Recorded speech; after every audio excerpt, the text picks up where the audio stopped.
Coming up on Taco Rob Sports, the All-Star break is now over, but the players were lacing up their sickest dunks. Bring out your treasure maps for the Shoe D-Book left. Stay tuned for the spicy content. Welcome everyone to Taco Rob Sports. I'm your host, Robert Moreno, and with me climbing over the pit wall is Liam Mulherin.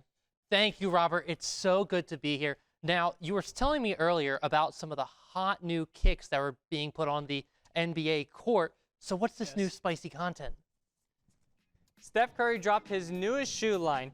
Curry and NBA Jam are teaming up for a 3-pack of sneakers. First is Curry Ones featuring a flame-covered design for the ability to catch on fire. Second was some Curry 4s which have a less approach through a yellow, blue, and red color scheme.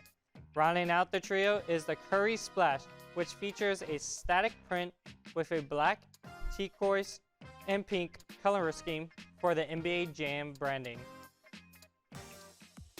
Anthony Edwards dropped his first signature shoe in a new way. The Adidas AE1 The Future colorway launched on February 16th. He unrevealed the latest color version at this All-Star game. The Timberwolves guard had marketed his futuristic shoe to the fullest through his stellar performance. His shoe focuses on speed and ability and its construction with a flexible body. So it's basically a sock. Yes, Liam, a sock. Jason Tatum is a signature athlete for Jordan. The Celtics star forward had unrevealed his sophomore sneaker. The Jordan Tatum 2s is the newest shoe in the All-Star break. Mama Boys officially launched on Monday, February 19th. The Mama Boys colorway paid homage to the close relationship Tatum has with his mother. The colorway features her favorite color, Volt, and an all-over print of her favorite flower, the white Cali lily. Devin Booker released his newest shoe. I hope all of Indiana was watching Devin Booker's live to catch the shoe hunting.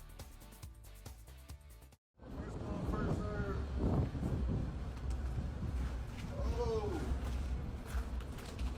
Hey man, finders keepers, bro.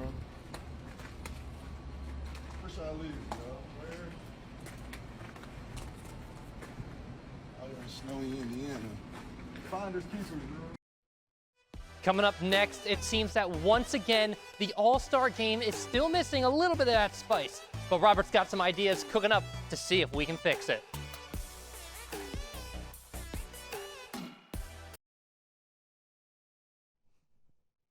Welcome back. The NBA All-Star game played this weekend, and it seems the media was very disappointed with the results. Robert, looking back, what were your thoughts on this event? The NBA games are getting worse due to the lack of commitment from the players. The possibility of the players don't want to try 100% is because they could get injured. With getting injured, they could lose out on some in-season games, and they can lose out on some bonus cash. I mean, who wouldn't? They should try one of these three things. Either do what the MLB does, and whoever wins from the East and West, they should get home court advantage of the NBA Finals. This will make the All-Star game even more impactful. That way, whoever gets to the Finals has home court advantage, of course. 2, USA versus the world. Since the world is catching up to the USA in terms of skill, we can have the best 6 players in the NBA who are international, and then get players from different leagues around the world to bring them here to play. Like what the NBA did in 2020. Exactly. Third is a 1v1 tournament. We could get the best 32 scorers in the NBA. Round 1 is to 3 points. Round 2 is to 5.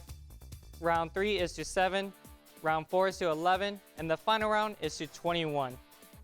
Whoever wins this will get a crown that says King of the 1v1. Finally, the Super Bowl has come back. 24 season. Wait, wrong script. When we come back, Daytona 500 just crossed the checkered line. Liam, our NASCAR expert, will be answering some questions I have about the race since I didn't watch it. Stay tuned for more.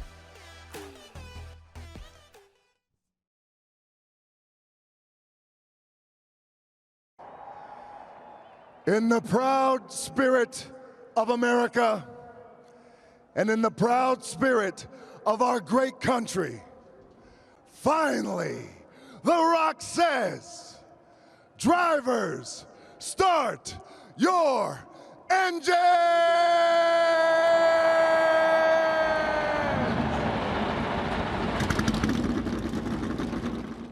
There you go, Dwayne Johnson. Welcome back, everyone. The Daytona 500 has just finished, and today we have NASCAR expert Liam. Now, hold on there. I wouldn't call myself an expert, but I am an analyst, and I was able to attend Speed Week at Daytona, which was a lot of fun, by the way. Hey, Liam, I know there's a lot of celebrities at Daytona, so who was there? Well, this year we had a packed Miami lineup. Obviously, as you saw earlier, we had Dwayne "The Rock" Johnson as this year's Grand Marshal, a.k.a. the guy who yells, "Start your engines." But then we also ended up having Pitbull, who was scheduled for the pre-race concert, and DJ Khaled, who was supposed to be the honorary starter. However, I do say supposed to be because due to the rain on both Saturday and Sunday, the race ended up being pushed back to Monday. Also, we cannot forget Miss America Madison Marsh, a second lieutenant in the Air Force as well as a fighter pilot. Sadly, she was supposed to be the pace car driver, but she also could not attend due to a mix-up in the schedule. So a really good lineup of celebrities, but just the rain threw a wrench in the things. Sounds like it was going to be an amazing time. I know F1 can drive in the rain, but why can't NASCAR? I think to put it best, let's take a look back at the August Daytona race in 2022. Outside. Haley on that outside line, top of 3. He's got some help with him. Oh, into the wall they go. The 11 now also caught up in it. Oh, Haley. When you race on the rain, especially on slick tires, it's like driving on ice. Now, don't get me wrong, NASCAR does have wet tires, just like Formula One. However, when you take a look at the speed, the NASCAR Cup cars race at an average of about 171 miles per hour, intermediate and super speedway tracks. Taking those corners at those speeds, it would just be way too dangerous for them to race at a super speedway style of track that is Daytona.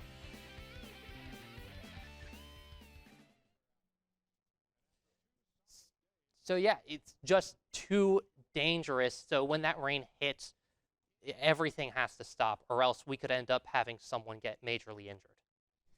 So I hear a lot of people say Daytona's like the Super Bowl, the NBA Finals, a big event. Why is it a big event? Think about it like this. I think the Rock puts it actually the best. As he passed by the track during one of his midnight workouts with all the lights on, he felt this type of mana or spirit oozing from the speedway. Just seeing this place is an absolutely legendary feeling.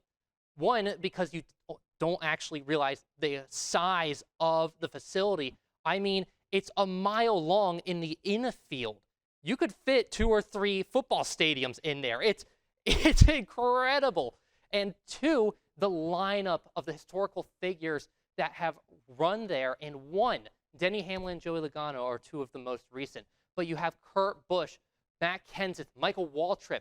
You're from Texas. You got to recognize the Earnhardt name, right? I do indeed. Both Earnhardts have won there. You got 7-time champ Jimmy Johnson, 4-time champ Jeff Gordon, and 7-time champ on top of 7-time winner of the Daytona 500, the King Richard Petty. It is star-studded. To win here marks the start of your legend, and that is exactly what William Byron did this year with his win at the Daytona 500. Now, wait, Liam, I didn't personally see the Daytona 500.